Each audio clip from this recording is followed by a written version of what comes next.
జనసేనాని పవన్ కళ్యాణ్ సూచన మేరకు ఆ పార్టీ శ్రేణులు రాష్ట్ర వ్యాప్తంగా మన ఊరు మన ఆట కార్యక్రమం ద్వారా సంక్రాంతి సంబరాలను షురూ చేశారు.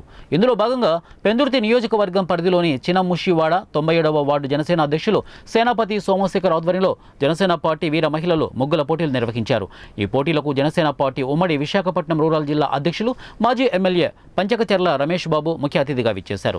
ముగ్గుల పోటీల్లో చిన్నారులు మహిళలు వేసిన ముగ్గులను రమేష్ బాబు పరిశీలించి పోటీలో పాల్గొన్న విజేతలకు బహుమతులు అందజేశారు. ఈ సందర్భంగా ఆయన మాట్లాడుతూ అనాదిగా వస్తున్న సంస్కృతి సంప్రదాయాలను కనుమరుగు కాకుండా ముందుకు తీసుకువెళ్లవలసిన బాధ్యత నేటి యువతపై ఉందని అన్నారు. ఈ ప్రాంతానికి సర్వీస్ చేయాలని ఉంది. ఆ భగవంతుడి ఆశీస్సులు, పవన్ కళ్యాణ్ గారి ఆశీస్సులు ఉంటే మళ్ళీ మీ కుటుంబ సభ్యుడిగా మీ మధ్యలోకి వస్తానని చెప్పి మీకు తెలియజేస్తూ, నేను వచ్చినా రాకపోయినా కూడా డెవలప్మెంట్ అయితే ఆగదు. ఈ ప్రభుత్వం వచ్చిన తర్వాత పవన్ కళ్యాణ్ గారు సొంత డబ్బుల్ని ఆయన సంపాదించిన కష్టార్జితాన్ని ప్రజలకు ఖర్చు పెడుతున్న మనిషి. రాజకీయాల్లో చాలా మంది డబ్బు సంపాదించుకోవటానికి రాజకీయాల్లోకి వస్తారు. ఆయన ఉన్న డబ్బులు ఖర్చు పెట్టుకోవటం, ఎక్కడ కష్టం ఉంటే వాళ్ళు రైతుల కష్టం ఉంటే వాళ్ళకు ప్యాకేజీలు ఇవ్వటం, ఎక్కడ బాధితులు ఉంటే ఉద్దానంలో కిడ్నీ బాధితుల దగ్గర నుంచి ఎక్కడ బాధితులు ఉంటే అక్కడికి వెళ్ళి నిలబడటం ఆయన నైజం.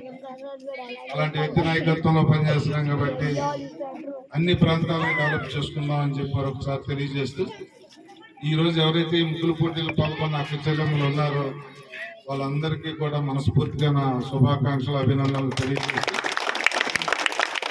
ఇలాంటి కార్యక్రమంలో నన్ను ఇన్వాల్వ్ చేసిన జనసేన పార్టీ అధ్యక్షుడు అబ్బాయి శేఖర్ కానీ, అలాగే మా అన్నయ్య నీలాద్రి కానీ, మా సీనులు కానీ, ఇంకా చంద్రరావు ఇందాక చెప్పాను. నాకు చంద్రరావు గురించి శేఖర్, మీ మిత్రులందరికీ కూడా మైకేంటి ఏం లాగుతా ఉంది, అందరికీ పేరు పేరున నా కృతజ్ఞతలు, ధన్యవాదాలు. భవిష్యత్తులో మళ్ళీ వస్తా, అనేక మంచి పనులు చేసుకున్నాం అని చెప్పి మరొకసారి మీ అందరికీ నూతన సంవత్సర సంక్రాంతి శుభాకాంక్షలు. భగవంతుడు ముందుగా సమర్పిస్తూ